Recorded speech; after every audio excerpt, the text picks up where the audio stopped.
Earnest money. It's an important yet often misunderstood part of a real estate transaction. In a nutshell, earnest money is good faith money that the buyer puts down on a property in exchange for the seller removing that property from the open market. Now, if all goes well and that buyer and seller end up closing on that property together, then that earnest money is returned to the buyer in a form of a credit at closing.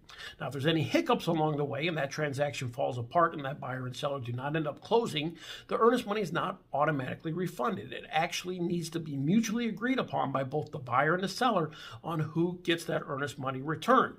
If you can't come to an agreement, that's where arbitration and or litigation come into play. So it's extremely important as both a buyer and a seller to understand all terms of the purchase agreement before you execute that contract.